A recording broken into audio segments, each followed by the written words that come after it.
Hello everyone, कैसे हैं आप सभी लोग। उम्मीद करता हूं सब लोग अच्छे होंगे, बेहतरीन होंगे और अच्छी तरीके से अपनी तैयारी प्रिपरेशन कर रहे होंगे। फ्रेंड्स, आज के अपने इस वीडियो में मैं आपसे इंडियन पॉलिटी डिस्कस करूंगा, जिसमें मैं बात करूंगा constituent assembly and making of the Indian constitution के बारे में। ये जो मेरे नोट्स हैं ये बेस्ड है इंडियन पॉलिटी जो कि घटना चक्र की आती है, ठीक है, उसके ऊपर बेस्ड है। और इसमें मैंने घटना चक्र का कोई भी पार्ट इसमें छोड़ा नहीं, क्वेश्चन आंसर साथ साथ में जो उसका एक्सप्लेनेशन वाला पार्ट दिया होता है उसको भी सही से कवर किया है और वन लाइनर फॉर्म में नोट्स में इसको मैंने कन्वर्ट कर दिया है।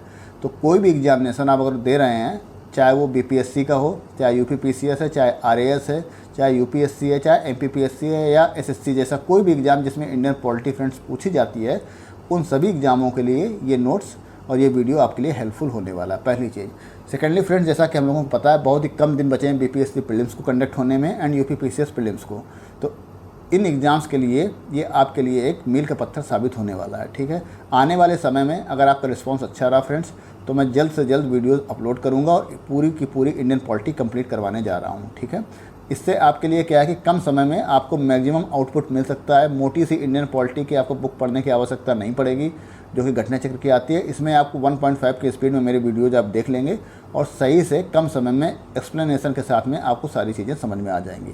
फ्रेंड्स, मैं आप लोगों से रिक्वेस्ट करना चाहता हूँ, प्लीज़ वीडियो को लाइक कीजिए, कमेंट कीजिए एंड चैनल को सब्सक्राइब जरूर कीजिए, क्योंकि इससे क्या ना मुझे मोटिवेशन मिलता है और मेरा चैनल नया है तो इसको ग्रो करने में भी हेल्प मिलेगी, जिससे मैं और ही अच्छे से वीडियो ला सकूँगा। और फ्रेंड्स, अगर मेरे अंदर कोई कमी रह रही है ना, मैं अगर सही से एक्सप्लेन नहीं कर पा रहा हूँ या किसी भी पार्ट में कोई इशू आ रहा है, तो आप प्लीज़ उसको भी कमेंट करके बताइए, जिससे कि मैं फर्दर वीडियोज़ में, आने वाली वीडियोज़ में मैं इस कमी को दूर कर सकूँ और अपने आप को इम्प्रूव कर सकूँ, ठीक है। क्योंकि मेरे गाइडिंग फैक्टर आप ही लोग हैं, आप मुझे जैसा सजेस्ट करेंगे मैं वैसा काम करूँगा। और मैं आप लोगों की तरह एक एस्पिरेंट भी हूँ और साथ साथ में मैं यूट्यूब पे वीडियोज़ बनाना भी स्टार्ट कर चुका हूँ। मैंने यूपीपीसीएस प्रीलिम्स 2024 दिया था, क्वालिफाई किया, अभी मैंने उसका मेंस दिया है, रिजल्ट अवेटेड है। जैसा रिजल्ट आएगा उसके बारे में आप लोगों को अवगत कराऊंगा। और यूपीपीसीएस प्रीलिम्स 2025 की तैयारी भी मैं साथ साथ में कर रहा हूँ, ठीक है फ्रेंड्स।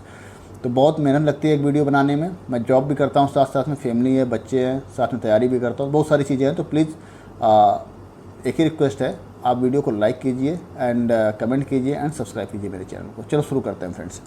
आज बात करेंगे constituent assembly and making of the Indian constitution के बारे में। देखिए, ये क्वेश्चन आता है कि वो कौन सी पार्टी थी जिसने फॉर्मल रूप में फर्स्ट टाइम पे, कौन सी पार्टी थी जिसने कि कॉन्स्टिट्यूएंट असेंबली की डिमांड की थी, ठीक है। तो स्वराज पार्टी ने 1934 में, मई 1934 में, इनका रांची में एक सेशन था, वहाँ पर कॉन्स्टिट्यूएंट असेंबली की फर्स्ट टाइम स्वराज पार्टी ने बात की थी। कब? 1934 में। और इन्होंने बोला था कि जो कॉन्स्टिट्यूएंट असेंबली के जो मेंबर्स होंगे ना, उनका जो इलेक्शन होगा वो that should be on the basis of adult suffrage. Adult suffrage के बेसिस पर, मतलब जिसमें कि एडल्ट लोग, जो वोटिंग राइट होगा वो एडल्ट्स के पास हो, इस बेसिस पर कॉन्स्टिट्यूएंट असेंबली का इलेक्शन होना चाहिए फ्रेंड्स। तो फर्स्ट टाइम रांची में 1934 में, मई 1934 में कॉन्स्टिट्यूएंट की असेंबली की डिमांड की जाती है बाई स्वराज पार्टी, ठीक है। नेक्स्ट क्वेश्चन देखते हैं फ्रेंड्स। वो पहले इंसान कौन थे, ठीक है। Who was the first man who demanded the constituent assembly? तो एम एन रॉय जी ने भी 1934 में कॉन्स्टिट्यूएंट असेंबली की, आइडिया ऑफ कॉन्स्टिट्यूएंट असेंबली का रखा था, ठीक है, इसकी डिमांड की थी। तो पहली पार्टी थी स्वराज पार्टी कॉन्स्टिट्यूएंट असेंबली की डिमांड करने वाली, और पहले मेंबर थे, पहले इंसान थे, वो थे आपके एम एन रॉय जी, ठीक है। एंड फर्स्ट फॉर्मल डिमांड, पहली बार फॉर्मली किसने डिमांड किया था कॉन्स्टिट्यूएंट असेंबली का, वो भी आपको अगर ऐसा पूछा जाता है तो स्वराज पार्टी आपका आंसर होगा, ना कि इंडियन नेशनल कांग्रेस। आपको आंसर नहीं करना है, आपका आंसर होना चाहिए 1934 स्वराज पार्टी, ठीक है। Proposal for framing of Indian constitution after second world war by an elected constituent assembly was made by Cripps mission. Cripps mission का जो मेन पर्पज़ था वो 1942 में जो आया था, उसका पर्पज़ था कि कॉन्स्टिट्यूएंट असेंबली इंडिया को पास होनी चाहिए, एक इंडिया की कॉन्स्टिट्यूएंट असेंबली होगी to frame the Indian constitution. But वो वर्ल्ड वार 2 के बारे में, वर्ल्ड वार जब 2 कंप्लीट हो जाएगा उसके बाद ही जो है कॉन्स्टिट्यूएंट असेंबली का इलेक्शन होगा या एक कॉन्स्टिट्यूएंट असेंबली फॉर्म की जाएगी। इसकी बात की जाती है आपके क्रिप्स मिशन 1942 में। नेक्स्ट बात देखते हैं फ्रेंड्स। इससे क्वेश्चन आया हुआ है कि प्रपोजल ऑफ क्रिप्स मिशन से रिलेटेड क्वेश्चन पूछा गया है, ठीक है। आपको इसमें स्टेटमेंट्स दिए गए थे और उसमें बताना था इसमें से कौन सा स्टेटमेंट सही है या गलत है। तो इनके प्रपोजल्स को आपको ध्यान रखना है, सही से पढ़िएगा, ठीक है। देखिए, 1942 में क्रिप्स मिशन आता है, इसके प्रपोजल देखते हैं। पहला प्रपोजल था सेटिंग अप डोमिनियन स्टेटस। तो अगर क्वेश्चन में पूछा जाए कि दिया जाए कि क्रिप्स मिशन ने 1942 में इंडिया को डोमिनियन स्टेटस देने की बात की थी या नहीं, तो आपका आंसर होगा यस। ठीक है, डोमिनियन स्टेटस की बात की जाती है क्रिप्स मिशन 1942 के द्वारा। Secondly, any province unwilling to join the Indian dominion could form a separate union and have a separate constitution. अगर कोई भी प्रोविंस एक सेपरेट यूनियन फॉर्म करना चाहता है, सेपरेट कॉन्स्टिट्यूशन बनाना चाहता है और वो इंडिया को ज्वाइन नहीं करना चाहता है, तो फ्री होगा ऐसा करने के लिए। ये भी बात की जाती है क्रिप्स मिशन 1942 में। And third point, constituent assembly would be form to frame a new constitution for the country. एक कॉन्स्टिट्यूएंट असेंबली बनेगी जो कि अपने कंट्री के लिए, इंडिया के लिए नया कॉन्स्टिट्यूशन फॉर्म करेगी। ये भी बात की जाती है क्रिप्स मिशन 1942 में। इसका जो चौथा फीचर था फ्रेंड्स, ये था regarding constituent assembly would have members elected by provincial assemblies and nominated by princely state. Basically इसमें बात की गई थी कि जो कॉन्स्टिट्यूएंट असेंबली होगी उसके जो मेंबर्स इलेक्ट किए जाएंगे वो प्रोविंशियल असेंबलीज से किए जाएंगे और जो नॉमिनेटेड मेंबर होंगे they will be nominated by the princely states. ठीक है, यहाँ तक आपको बात क्लियर होगी फ्रेंड्स। नेक्स्ट बात करते हैं फ्रेंड्स कैबिनेट मिशन की। ठीक है, इससे क्वेश्चंस रिपीट होते हैं, इसको ध्यान से देखिएगा। कैबिनेट मिशन 1946 में आता है and it propose the plan for the formation of constituent assembly. जो कॉन्स्टिट्यूएंट असेंबली आगे चल के बनती है इंडिया में, वो बेस्ड होती है कैबिनेट मिशन के ऊपर ही। ठीक है, 1946 में जो आता है। ओके, नेक्स्ट क्या है, representatives of provinces based on the population 1 representative over 10 lakh. ये क्वेश्चन पूछा गया है कि जो प्रोविंसेस से जो रिप्रेजेंटेटिव आए थे, जो कॉन्स्टिट्यूएंट असेंबली में लोग इलेक्ट किए गए थे प्रोविंसेस से, वो किस बेसिस पे थे, मतलब कितनी पॉपुलेशन पे एक रिप्रेजेंटेटिव इलेक्टेड था। तो 10 लाख पॉपुलेशन पे एक रिप्रेजेंटेटिव प्रोविंसेस से इलेक्ट किया गया था। ठीक है, ये आपको याद रखना है, 1 रिप्रेजेंटेटिव ओवर 10 लाख पॉपुलेशन। ठीक है, ये रफ फिगर है, लगभग 10 लाख के आसपास की पॉपुलेशन पे एक रिप्रेजेंटेटिव इलेक्ट होना था। कहाँ से? प्रोविंसेस से। मेंबर्स पूछ लिए जाते हैं कि कैबिनेट मिशन के मेंबर बताइए, तो आपको कैप याद रखना है, CAP, C से स्टेफोर्ड क्रिप्स, ठीक है, A से AB अलेक्जेंडर, P से पैट्रिक लॉरेंस। ये आपको तीनों नाम याद रखने हैं। CAP means Cripps, AB Alexander and Patrick Lawrence.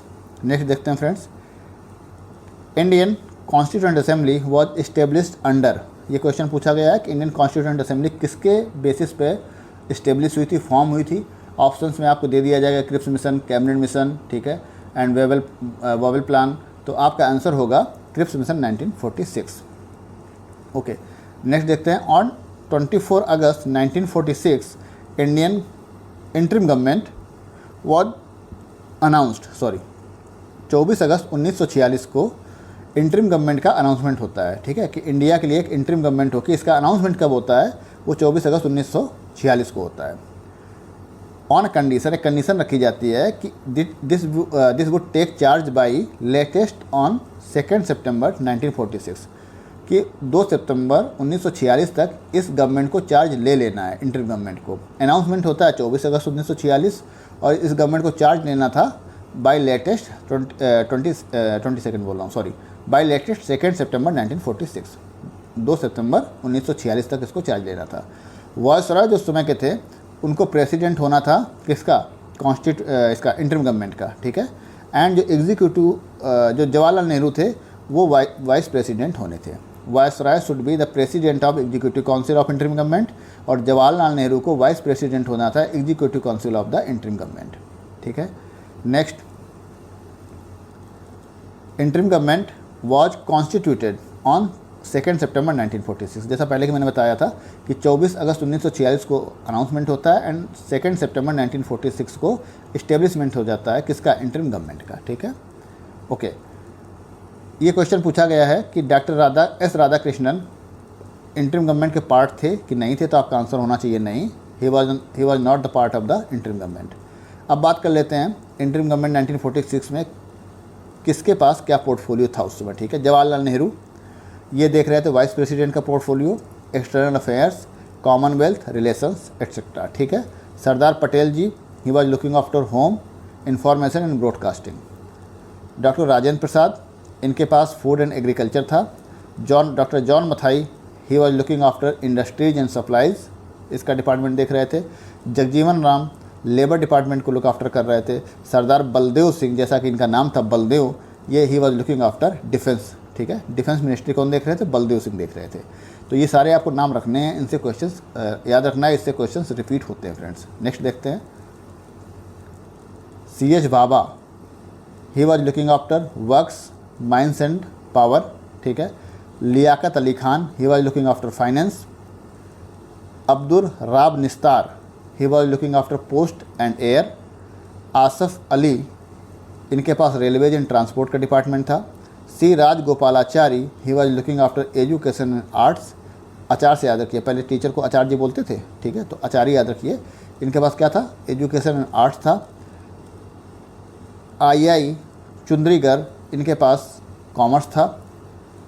Ghazanfar Ali Khan, इनके पास हेल्थ डिपार्टमेंट था। एंड जोगेंद्र नाथ मंडल, इनके पास लॉ डिपार्टमेंट हुआ करता था फ्रेंड्स, ठीक है। नेक्स्ट क्वेश्चन की बात करते हैं। First interim government was announce 24 August 1946। Formation इसका कब होता है, 2 सितंबर को होता है 1946 को, ठीक है। और अनाउंसमेंट कब होता है, 24 अगस्त 1946। दोनों चीज़ें आपको याद रखनी, इससे क्वेश्चन आता है।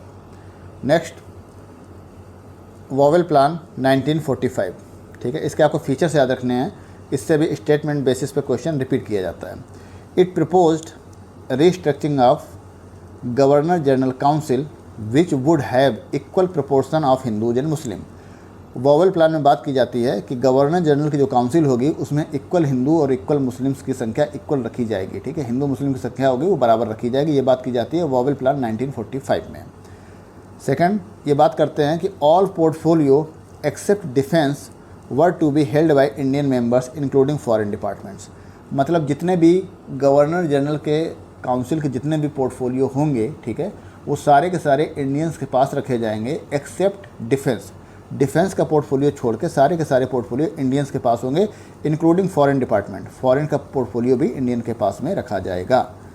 Next, apart from viceroy and commander in chief, जैसा कि मैंने पहले भी डिस्कस किया, viceroy and commander in chief मतलब जो डिफेंस देख रहे थे, ठीक है। इनके अलावा जितने भी एग्जीक्यूटिव काउंसिल के पोर्टफोलियो होंगे वो जितने भी मेंबर्स होंगे कौन होंगे, वो इंडियंस होंगे, ठीक है।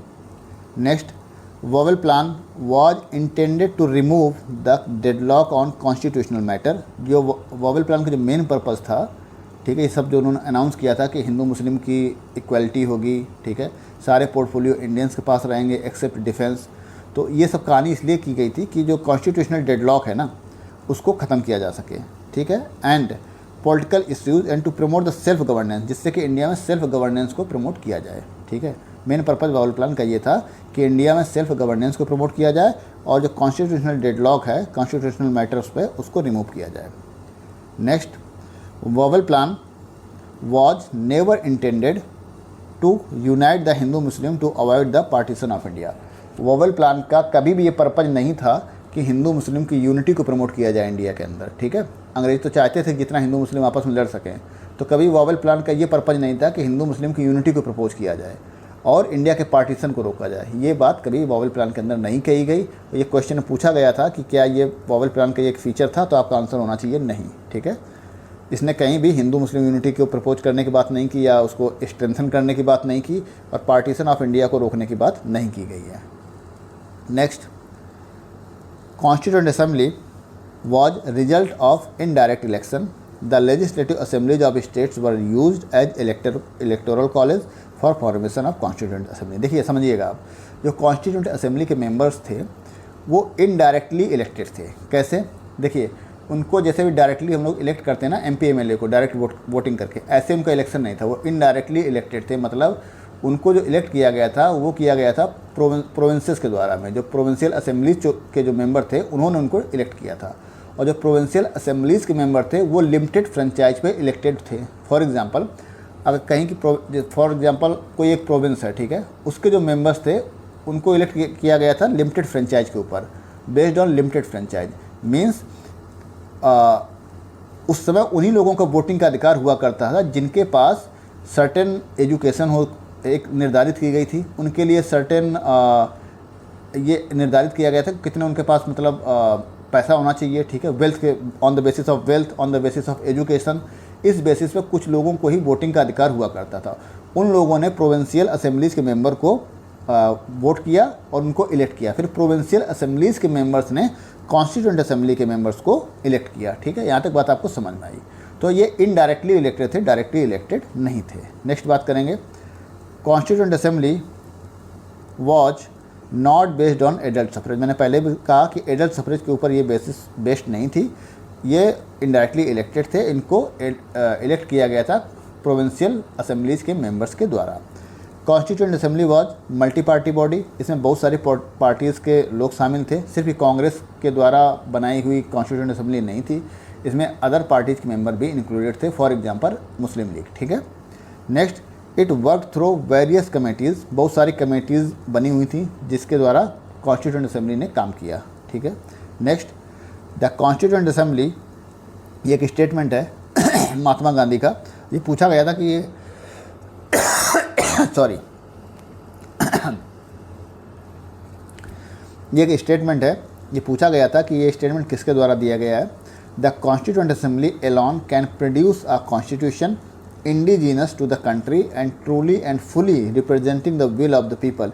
ये स्टेटमेंट दिया गया था महात्मा गांधी के द्वारा। इन्होंने एक आर्टिकल लिखा था द ओनली वे, अपने हरिजन की, जो हरिजन नाम की ये न्यूज़पेपर लॉन्च किए थे, उस पर इन्होंने द ओनली वे करके एक आर्टिकल लिखा था, उसमें इन्होंने ये स्टेटमेंट लिखा था महात्मा गांधी जी ने, the constituent assembly alone can produce a constitution indigenous to the country and truly and fully representing the will of the people. ठीक है। कब ये बात कही इन्होंने ये बात कही थी 19 नवंबर 1939 को। Next, constituent assembly was partly elected and partly nominated. मतलब जो कॉन्स्टिट्यूएंट असेंबली थी ये पार्टली इलेक्टेड थी, पार्टली नॉमिनेटेड थी। इसका मतलब ये हुआ कि प्रोविंशियल असेंबलीज़ के मेंबर्स ने इसको इलेक्ट किया था और नॉमिनेट किया था कॉन्स्टिट्यूएंट असेंबली के मेंबर्स को प्रिंसिपल स्टेट्स ने। ठीक है। तो कॉन्स्टिट्यूएंट के असेंबली के जो मेंबर्स थे वो इलेक्टेड थे प्रोविंशियल असेंबली के द्वारा और नॉमिनेटेड थे प्रिंसिपल स्टेट्स के द्वारा। ये बात आपको यहाँ तक समझ में आई होगी। ठीक है। Next, Constituent Assembly worked with the help of a large number of committees, the most important among of them being drafting committee, जिसने कि कॉन्स्टिट्यूशन को ड्राफ्ट किया था तो उसका नाम था ड्राफ्टिंग कमेटी। ये one of the important committee थी, इसके अध्यक्ष थे डॉक्टर BR अम्बेडकर जी। ठीक है। Next, minority communities like Christians, Anglo Indians, Parsis were adequately represented in assembly. अगर क्वेश्चन आता है कि क्या इनका एडिक्वेटली ये लोग रिप्रेजेंटेड थे, तो आपका आंसर होना चाहिए यस। जो माइनॉरिटीज़ में जैसे आपके क्रिश्चियंस हो गए, एंग्लो इंडियंस हो गए, पारसीज हो गए, इनका अच्छा खासा रिप्रेजेंटेशन था असेंबली में। ठीक है, कॉन्स्टिट्यूएंट असेंबली में। Next, it's electoral process was based on the 6th schedule of the act of 1935 which allowed for restricted franchise based on the tax, property, education, qualification. मतलब जो कॉन्स्टिट्यूएंट असेंबली में जो इसका electoral process था ना, वो based था 6th schedule of 1935 के एक्ट के ऊपर। ठीक है।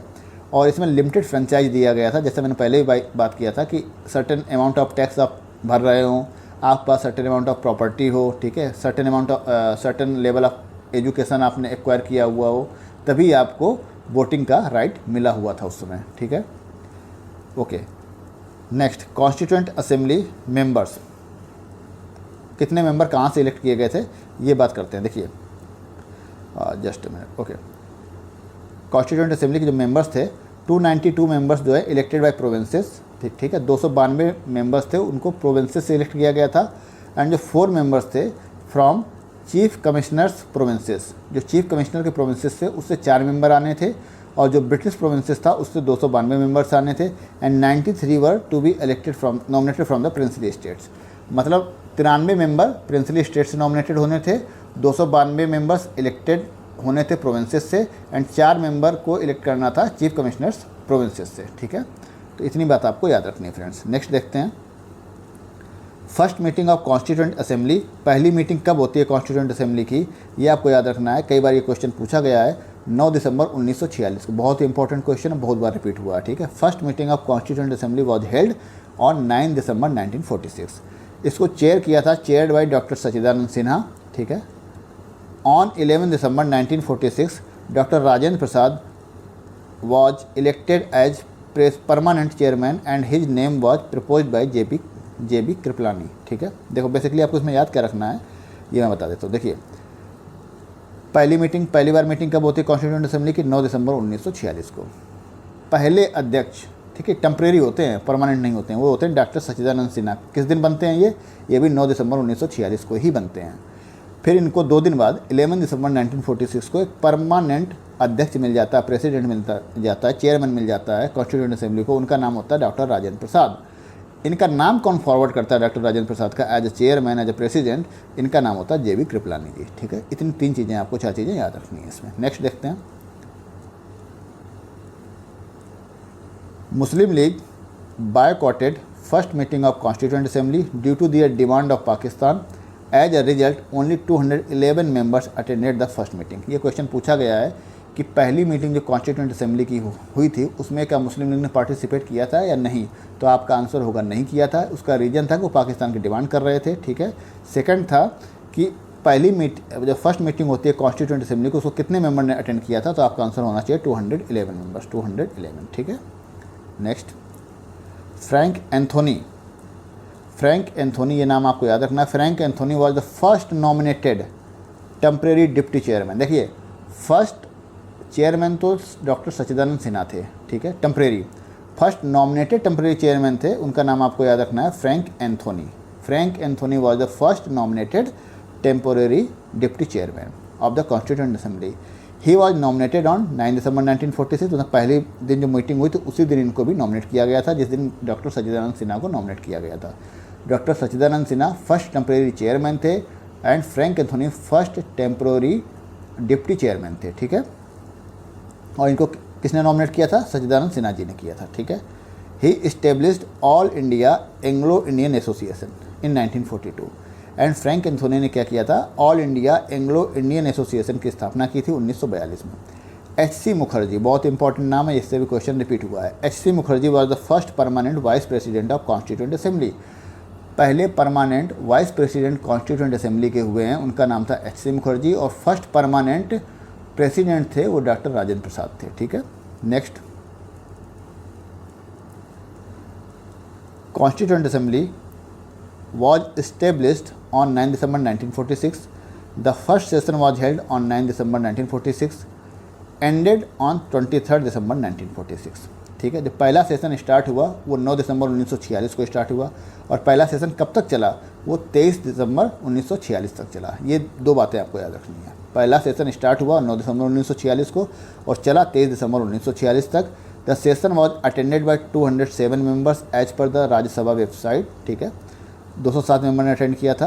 And in the 5th meeting Jawaharlal Nehru laid down the objective resolution. 13 दिसंबर 1946 को ऑब्जेक्टिव रेजोल्यूशन जवाहरलाल नेहरू के द्वारा प्रस्तुत किया गया। ये कौन सा सेशन था? ये 5वां सेशन था। पहला सेशन था, 5वीं मीटिंग थी। ठीक है, 9 दिसंबर से 23 दिसंबर तक चलता है पहला सेशन, और इसकी जो 5वीं मीटिंग होती है वो होती है 13 दिसंबर 1946 को, और उस दिन जवाहरलाल नेहरू जी ऑब्जेक्टिव रेजोल्यूशन लेके आते हैं। ठीक है, और ऑन 22 जनवरी 1947 को, ठीक है, ऑब्जेक्टिव रेजोल्यूशन वॉज एडॉप्टेड। और जो ऑब्जेक्टिव रेजोल्यूशन होता है इसको एडॉप्ट कब किया जाता है? 22 जनवरी 1947 को। देखो, ऑब्जेक्टिव रेजोल्यूशन से 2 क्वेश्चन बनते हैं कि इसको प्रपोज कब किया जाता है, तो आपको याद रखना है 13 दिसंबर 1946 को।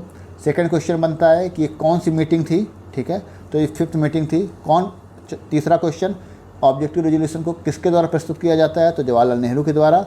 चौथा क्वेश्चन कि ऑब्जेक्टिव रेजोल्यूशन को एडॉप्ट कब किया जाता है? तो आपका आंसर होना चाहिए 22 जनवरी 1947 को। ठीक है, नेक्स्ट देखते हैं। It's amended form is a preamble of the current constitution. जो अभी प्रीएम्बल देख रहे हैं अपने कॉन्स्टिट्यूशन में, ये ऑब्जेक्टिव रेजोल्यूशन का अमेंडेड फॉर्म है। ठीक है, objective resolution affected the making of constitution. ये क्वेश्चन पूछा गया था कि क्या ऑब्जेक्टिव रेजोल्यूशन ने कॉन्स्टिट्यूशन के मेकिंग को अफेक्ट किया था? आपका आंसर होना चाहिए यस, बिल्कुल किया हुआ है। ठीक है, next, the preamble fulfils the various important objective and AIIMS. इसका भी आंसर यस है। देखिए, मैंने सही का टिक निशान लगाया हुआ है कि अगर प्रीएम्बल जो आपका है कॉन्स्टिट्यूशन का, ये वेरियस इंपॉर्टेंट ऑब्जेक्टिव और एम्स को फुलफिल करता है। People of India ordered directed the constitution. अगर ये स्टेटमेंट आता है कि क्या इंडिया के लोगों ने ऑर्डर किया था या डायरेक्ट किया था कॉन्स्टिट्यूशन को, तो आपका आंसर होगा यस। ठीक है, the constitution of India was directed and ordered by the people of India. Answer is yes. Head of the state is elected indirectly not directly. जो भी प्रेसिडेंट हैं वो आपके हेड ऑफ स्टेट होते हैं। ठीक है, तो उनको डायरेक्टली इलेक्टेड नहीं होते हैं, आप सबने पढ़ा होगा, उनको इनडायरेक्टली इलेक्ट किया जाता है। ठीक है, next, constituent assembly took 2 years ये बहुत बार क्वेश्चन पूछा गया है, बीपीएससी वगैरह में आया हुआ है। Constituent assembly took 2 years 11 months and 18 days to complete the task of drafting constitution. Constitution को ड्राफ्ट करने में 2 साल 11 महीने 18 दिन लगे थे, ठीक है। 2 years 11 months and 18 days लगे थे कॉन्स्टिट्यूशन को ड्राफ्ट करने में। During this period total 11 sessions covering 165 days, और इसको प्रिपेयर करने में, ड्राफ्ट करने में 11 सेशन लगे, ठीक है। टाइम लगा 2 साल 11 महीना 18 दिन, 11 सेशंस लगे, और कितने दिन लगे? 165 डेज कवर किए, मतलब 11 सेशंस में ये काम कंप्लीट हो पाया और 165 डेज लगे, ठीक है। और टाइम लग गया 2 साल 11 महीने 18 दिन। On 26 November 1949 last day of 11th session, ठीक है। 26 नवंबर को 11th सेशन का आखिरी दिन था, 26 नवंबर 1949 को द कॉन्स्टिट्यूशन वॉज एडॉप्टेड। और क्वेश्चन पूछा जाता है कि कॉन्स्टिट्यूशन को एडॉप्ट कब किया गया था, तो आपका आंसर होना चाहिए 26 नवंबर 1946 को। बट कॉन्स्टिट्यूशन कमेंस कब हुआ था, तो आपका आंसर होना चाहिए 26 जनवरी 1950 को, ठीक है। 11th सेशन का लास्ट डे कब था? 26 नवंबर 1949। इस दिन क्या किया गया था? कॉन्स्टिट्यूशन को एडॉप्ट किया गया था। और कॉन्स्टिट्यूशन को कमेंस कब किया जाता है, शुरू कब किया जाता है, वो आपका आंसर होना चाहिए 26 जनवरी 1950। इसके हम बात आगे करेंगे। देखो लिखा है, apart from these sessions one more meeting was held on 24 January 1950 in which members appended there signature, ठीक है। तो इसको मिला के टोटल 12 जो है क्या बोलते हैं मीटिंग्स होती हैं, ठीक है। 24 जनवरी अगर 1950 की मीटिंग को आप मिला लोगे तो टोटल 12 मीटिंग होती हैं। इस दिन क्या होता है 24 जनवरी 1950 को? जो मेंबर्स होते हैं कॉन्स्टिट्यूएंट असेंबली के, वो अपने सिग्नेचर करते हैं, ठीक है, 24 जनवरी 1950 को। वैसे जो लास्ट सेशन 11 सेशन का जो लास्ट डे था वो 26 नवंबर 1949 को हो जाता है। इस दिन कॉन्स्टिट्यूशन को एडॉप्ट कर लिया जाता है, और 24 जनवरी 1950 को मेंबर्स अपने साइन करते हैं कॉन्स्टिट्यूशन पर, ठीक है। ये बात आपको यहाँ तक समझ में आ गई होगी friends. Next statement based question था, ये देखिएगा। Final session of constituent assembly was held on 24 जनवरी 1950। तो स्टेटमेंट सही है, क्योंकि इस दिन जो मेंबर्स हैं वो अपने साइन करते हैं कॉन्स्टिट्यूशन पे। तो ये लास्ट सेशन ये हो गया, फाइनल मीटिंग ये हो गई। Rajendra Prasad was declare to be the duly elected to office of president in this session. तो अगर क्वेश्चन पूछा जाता है कि राजेंद्र प्रसाद जी को प्रेसिडेंट के लिए कब नियुक्त किया जाता है, तो आपका आंसर होना चाहिए 24 जनवरी 1950। Next, Constituent Assembly was constituted under the scheme formulated by the Cabinet Mission which arrived in India on 24 मार्च 1946। तो इंडिया में कैबिनेट मिशन का अराइवल कब होता है, किस दिन इंडिया में कैबिनेट मिशन पहुंचता है, तो आपका आंसर होगा 24 मार्च 1946। और जो कॉन्स्टिट्यूएंट असेंबली का फॉर्मेशन होता है, जो कॉन्स्टिट्यूट की जाती है कॉन्स्टिट्यूएंट असेंबली, वो किस बेसिस पे होती है? उसका बेसिस होता है कैबिनेट मिशन 1946, ठीक है। कैबिनेट मिशन कब आता है इंडिया में? कैबिनेट मिशन आता है 1946 को। कब? 24 मार्च 1946 को। और इसी बेसिस पे कॉन्स्टिट्यूएंट असेंबली का फॉर्मेशन होता है इंडिया में, ठीक है। नेक्स्ट देखते हैं। ओके, 24 जनवरी 1950 नेशनल एंथम, ठीक है, and national song were adopted.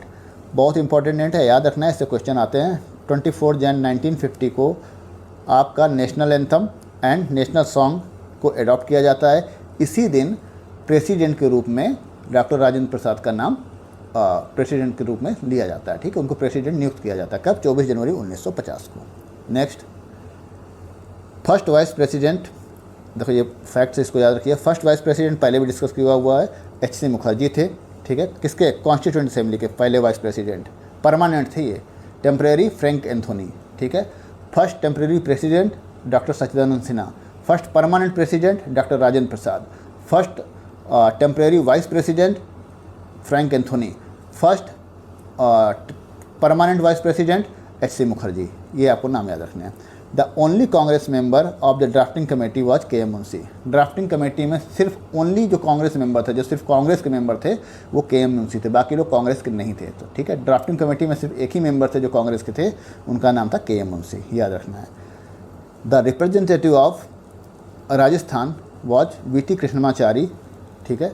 देखिए ये क्वेश्चन राजस्थान RS में पूछा गया है कि जो रिप्रेजेंटेटिव थे राजस्थान से कौन थे, तो उनका नाम था VT कृष्णमाचारी। तो ये जो UP PCS वाले के लिए इतना इंपॉर्टेंट नहीं, बट जो राजस्थान के RS की तैयारी कर रहे हैं उनके लिए नाम इंपॉर्टेंट हो जाता है। चेयरमैन ऑफ यूनियन कॉन्स्टिट्यूशन, ठीक है, जो यूनियन कॉन्स्टिट्यूशन है उसके चेयरमैन कौन थे, तो जवाहरलाल नेहरू आपका नाम याद रखना है। जो यूनियन कॉन्स्टिट्यूशन कमेटी थी, यूनियन कॉन्स्टिट्यूशन कमेटी, नाम याद रखना है, इसमें आपको डॉक्टर BR अम्बेडकर नहीं करना है। Union constitution committee. कौन सी? Union constitution committee. इसके चेयरमैन कौन थे? जवाहरलाल नेहरू। ठीक है, next.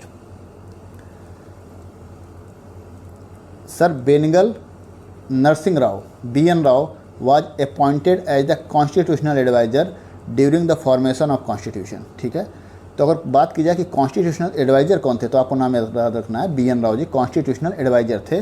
The first draft of the constitution was prepared by him. ठीक है, ये एक ऐसे इंसान है, मुझे लगता है इनको जितना क्रेडिट मिलना चाहिए कॉन्स्टिट्यूशन को प्रिपेयर करने में, उतना क्रेडिट इनको नहीं मिला है। ठीक है, बहुत शानदार काम किया था फ्रेंड्स इन्होंने कॉन्स्टिट्यूशन को बनाने में, और जो पहला ड्राफ्ट था ना कॉन्स्टिट्यूशन को, वो इन्होंने ही प्रिपेयर किया था। ठीक है, he was the constitutional adviser. तो जो आज कॉन्स्टिट्यूशन हम देख रहे हैं उसमें जो सबसे किसी का अहम रोल है, सबसे अहम रोल, ठीक है, जिसने ग्राउंड लेवल पर काम किया है वो BN राव जी ने किया है। ठीक है, इनका नाम उतना इनको क्रेडिट नहीं मिला जितना इनको मिलना चाहिए फ्रेंड्स। ठीक है, the first draft of the constitution was prepared by him.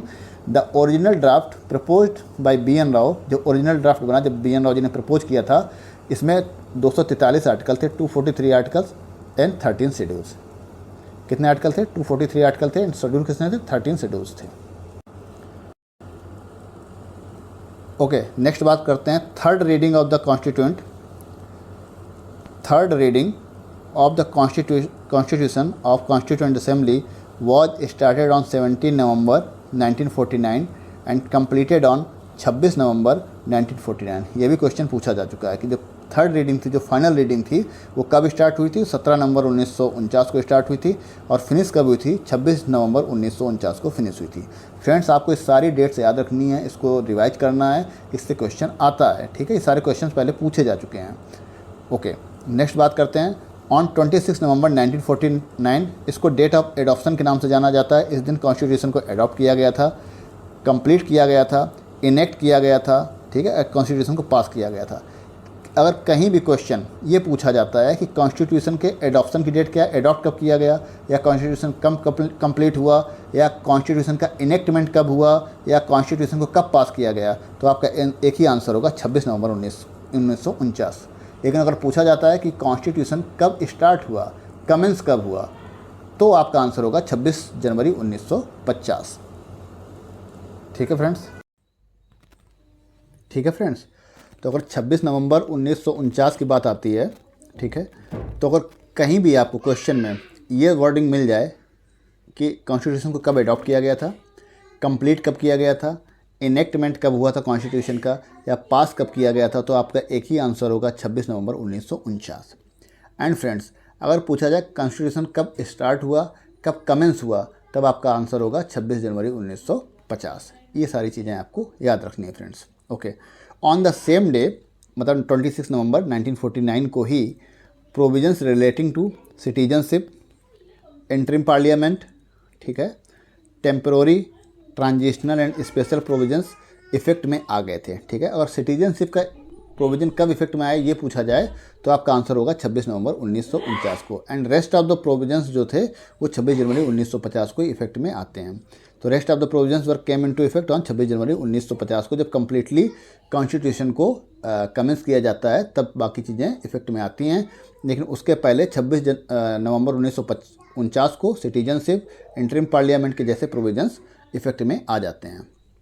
Next बात करेंगे फ्रेंड्स 26 जनवरी 1950, date of enforcement and commencement. वही जैसे मैंने बताया आपको कि अगर जो एडॉप्ट का पूछा जाए, इनेक्टमेंट का पूछा जाए, तो आपका आंसर होगा 26 November 1949।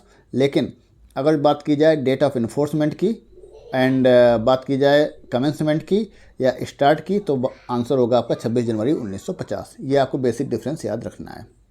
Next, 26 January was selected as the date for the inauguration of the constitution because the Congress had observed it as the Independence Day in 1930। 1930 में 26 जनवरी को कांग्रेस ने as a independence day celebrate करने के लिए कहा था। ठीक है, सेलिब्रेट किया था, इसलिए 26 जनवरी को हमने अपना रिपब्लिक डे मनाया और सिलेक्ट किया इस कॉन्स्टिट्यूशन को इनॉग्रेट करने के लिए। ठीक है, नेक्स्ट बात करेंगे the Purna Swaraj declaration was promulgated by the Indian National Congress in Lahore session in 1929 December 1929 where people of India were asked to observe 26 January as independence day. मतलब ये लाहौर सेशन 1929 में जो होता है दिसंबर में, ठीक है, उसमें बात की जाती है कांग्रेस के द्वारा कि जो 26 जनवरी होगा, जो आने वाली 26 जनवरी होगी, उसको हम as a independence day celebrate करेंगे, ठीक है। तो तब से 26 जनवरी का महत्व बढ़ जाता है और हम इसको इनॉग्रेट करते हैं फॉर द कॉन्स्टिट्यूशन, ठीक है। कब? 26 जनवरी 1950 में कॉन्स्टिट्यूशन को आपका कमेंस किया जाता है, ठीक है। इसीलिए इस डेट का इतना इम्पोर्टेंस है। नेक्स्ट बात करेंगे constitution day. The constitution day celebrate होता है कब? 26 नवंबर एवरी ईयर, 26 नवंबर एवरी ईयर्स को कॉन्स्टिट्यूशन डे सेलिब्रेट किया जाता है इंडिया में। क्यों किया जाता है? क्योंकि इस दिन कॉन्स्टिट्यूशन आपका बनके तैयार हो गया था और इस दिन कॉन्स्टिट्यूशन को एडॉप्ट कर लिया गया था, इनेक्ट किया गया था। कब? 26 नवंबर 1949 को। तो this day is celebrated to encourage. क्यों सेलिब्रेट किया जाता है? इंडिविजुअल्स को इनकरेज किया जाए। किस लिए? To uphold the principles of the constitution, कि कॉन्स्टिट्यूशन के प्रिंसिपल को अपहोल्ड किया जाए, उसके वैल्यूज़ को माना जाए, उसके वैल्यूज़ का पालन किया जाए। इसलिए कॉन्स्टिट्यूशन डे को हम सेलिब्रेट करते हैं। कब करते हैं? एवरी ईयर ऑन 26 नवंबर को, ठीक है। The announcement was made on 19 नवंबर 2015। 19 नवंबर 2015 को ये अनाउंसमेंट किया गया था गवर्नमेंट के द्वारा कि हम कॉन्स्टिट्यूशन डे सेलिब्रेट करेंगे 26 नवंबर को, ठीक है। ये अनाउंसमेंट कब होता है? 19 नवंबर को होता है। कब? 2015 में। Okay, next drafting committee was setup on 29 अगस्त 1947। ये भी बहुत ही इंपॉर्टेंट डेट है, ये आपको याद रखना, ठीक है, कि ड्राफ्टिंग कमेटी का गठन कब होता है वो आपको याद रखना है। 29 अगस्त 1947, 29 अगस्त 1947, 29 अगस्त 1947। आप इसको 4 से 5 बार रिवाइज कीजिए, लिखिए, ठीक है। इन डेट्स को, ये फैक्चुअल इन्फॉर्मेशन है, आपको याद हो जाएगी, ठीक है। जितना रिवाइज करेंगे, जितनी बार देखेंगे, जितने बार लिखेंगे, आपको चीज़ें उतना आसानी से याद होती चली जाएंगी। तो ड्राफ्टिंग कमेटी कब सेटअप हुई थी? 29 अगस्त 1947 को। इसमें 7 मेंबर थे। चेयरमैन इसके डॉक्टर बी आर अम्बेडकर जी थे। Indian constitution was adopted by constituent assembly. Simple है, ठीक है, इसमें कुछ समझाने वाली बात नहीं है। नेक्स्ट देखिए, एक क्रोनोलॉजी पूछी गई थी कि जब कॉन्स्टिट्यूएंट असेंबली की पहली बैठक कब होती, फर्स्ट टाइम कब मिलते हैं? 9 दिसंबर 1946 को, ठीक है। अपॉइंटमेंट ड्राफ्टिंग कमेटी का कब किया जाता है? 29 अगस्त 1947 को, ठीक है। इस क्रोनोलॉजी का क्वेश्चन अगर दे देगा और आपको डेट्स याद नहीं है तो आप उसको सही से क्रोनोलॉजी में फिट नहीं बिठा पाएंगे। तो इसलिए इंपॉर्टेंट हो जाता है डेट्स को याद करना। और अगर आप 2024 का क्वेश्चन पेपर देखेंगे यूपी पीसीएस का, या उसके पहले के पेपर देखेंगे, तो आजकल क्रोनोलॉजी बेस्ड क्वेश्चन बहुत ज़्यादा पूछे जा रहे हैं यूपी पीसीएस में, इवन बीपीएससी जैसे एग्जामिनेशन में भी। तो आपको बहुत सारी डेट्स जो हैं ये आपको सही से याद रखनी है, इवेंट्स आपको सही से याद रखना है, इसको आपको भूलना नहीं है, जिससे कि आप क्रोनोलॉजी से क्वेश्चन जो सिंपल होते हैं आप इजीली कर सकते हैं, ठीक है। तो कॉन्स्टिट्यूएंट असेंबली की जो पहली मीटिंग होती है वो 9 दिसंबर 1946 को होती है। अपॉइंटमेंट होता है ड्राफ्टिंग कमेटी का, वो होता है 29 अगस्त 1947 को। कब होता है? 29 अगस्त 1947 को, ठीक है, ठीक है। अपॉइंटमेंट ड्राफ्टिंग कमेटी का 29 अगस्त 1947 को होता है। 9 दिसंबर 1946 को पहली मीटिंग होती है कॉन्स्टिट्यूएंट असेंबली की। कॉन्स्टिट्यूशन एडॉप्ट किया जाता है, इनेक्ट किया जाता है 26 नवंबर 1949 को, और कमेंसमेंट होता है कॉन्स्टिट्यूशन का 26 जनवरी 1950 को। ये चारों डेट्स आपको इंपॉर्टेंट है, याद रखनी है, ठीक है। नेक्स्ट देखते हैं, B R Ambedkar was elected to constituent assembly from, मतलब बी आर अम्बेडकर जी किस सीट से इलेक्ट होके आए थे? तो बॉम्बे प्रेसिडेंसी के पुणे सीट से इलेक्ट होके आए थे, ठीक है। और इनको ड्राफ्टिंग कमेटी का प्रेसिडेंट बनाया गया था। This seat was made vacant by M R. Jayakar of INC. इसमें पहले एम.आर. जैकर जी थे इंडियन नेशनल कांग्रेस के, उन्होंने सीट वैकेंट की थी। तब इस सीट से इलेक्शन लड़े थे कौन? बी आर अम्बेडकर जी। कौन सी सीट थी? पुणे की सीट थी, ठीक है। Next, in preliminary election held in 1946 he was first elected from the eastern part of the undivided Bengal. मतलब जब 1946 में, ठीक है, जो 1946 में इलेक्ट हुआ था, जब पहला इलेक्शन हुआ था 1946 में, ठीक है, तो इनको ये इलेक्शन इन्होंने लड़ा था कहाँ से? ईस्ट बंगाल से पहली बार। बाद में ये इलेक्शन लड़े, जो सीट वैकेंट की थी एम.आर. जैकर जी ने पुणे से, तब ये कॉन्स्टिट्यूएंट असेंबली में आए और इनको ड्राफ्टिंग कमेटी का प्रेसिडेंट बनाया गया।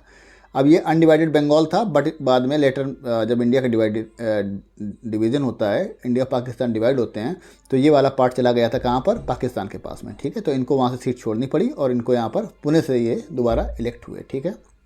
ये सारी चीज़ें आपको याद रखनी है अम्बेडकर जी के बारे में।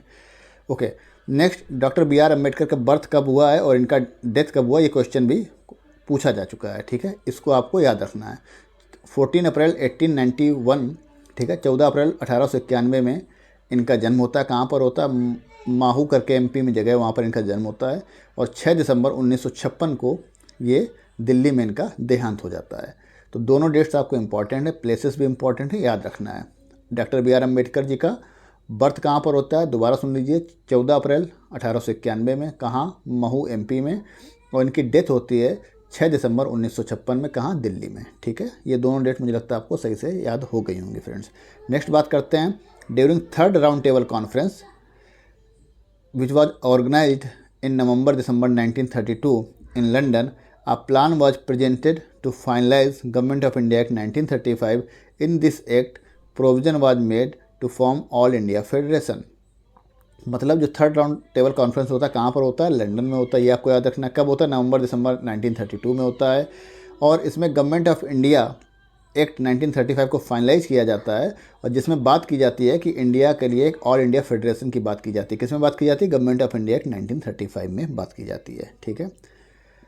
Next, the constitution of India provides for all necessities of the country. ये स्टेटमेंट सही है। जो इंडिया का कॉन्स्टिट्यूशन है, कंट्री की जितनी भी रिक्वायरमेंट उसको फुलफिल करता है। It is called as adopted constitution. बिल्कुल सही बात है। बहुत सारे कंट्रीज से हमने कॉन्स्टिट्यूशन को अडॉप्ट किया है। बहुत सारे कंट्रीज़ के जो प्रोविजंस हमें अच्छे लगे वो हमने लिया, जो हमारे कंट्री को सूट किए उन प्रोविजंस को हमने अडॉप्ट किया। ये भी बात करेक्ट है, ठीक है। नेक्स्ट देखते हैं, deferment of adult franchise for 15 years was advocated by मौलाना आज़ाद। मतलब जो एडल्ट लोगों को वोटिंग का अधिकार है, इसको डिफ़र कर दिया जाए, इसको पोस्टपोन किया जाए फॉर नेक्स्ट 15 ईयर्स, अगले 15 साल के लिए चीज़ मतलब इसको बढ़ा दिया जाए। ये बात किसने की थी? मौलाना आज़ाद ने। मौलाना आज़ाद इस फेवर में नहीं थे कि एडल्ट सफरेज दिया जाए स्टार्टिंग में। उन्होंने बोला था इस बात को, इस चीज़ के लिए हमें 15 साल और वेट करने की आवश्यकता है, ठीक है। तो ये क्वेश्चन पूछा गया, नाम याद रखना है, Maulana Azad. Okay, next, Gandhi ji advised that INC Indian National Congress should be disbanded as a political party after independence. मतलब गांधी जी ने बात की थी कि जो इंडियन नेशनल कांग्रेस है उसको ख़त्म हो जाना चाहिए, उसको एबॉलिश कर दिया जाना चाहिए। कि कब?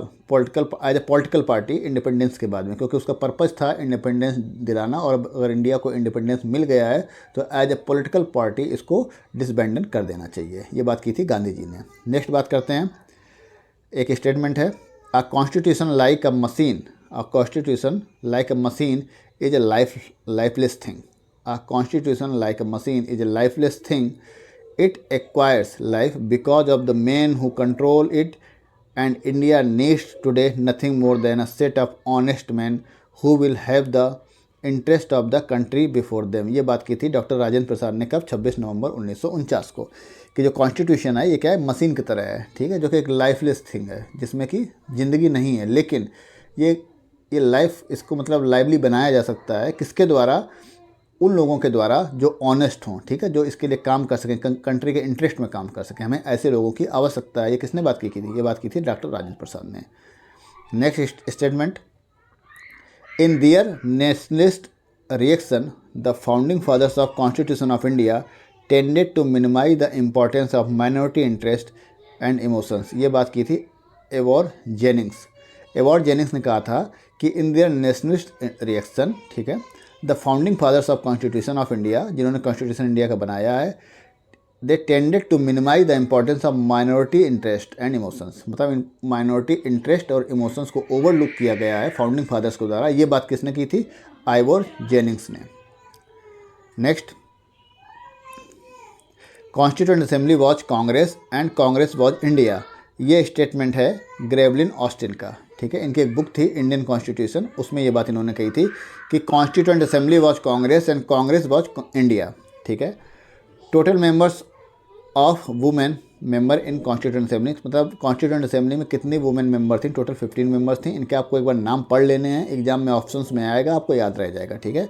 टोटल 15 वुमेन थी, औरतें थी, ठीक है, लेडीज़ थी। किसमें? कॉन्स्टिट्यूएंट असेंबली में। इनके नाम ऐसे हैं, देखिए, अम्मू स्वामीनाथन पहला नाम, याद रखना है, इसको आप पढ़ लेंगे आपको याद रहेगा, ठीक है। Ammu Swaminathan, Annie Mascarene, sorry for pronunciation, ठीक है, सरोजनी नायडू, दक्षयानी वेला युदान, ठीक है, जी दुर्गाबाई देशमुख, हंसा मेहता, कमला चौधरी, लीला रॉय, ठीक है, मालती चौधरी,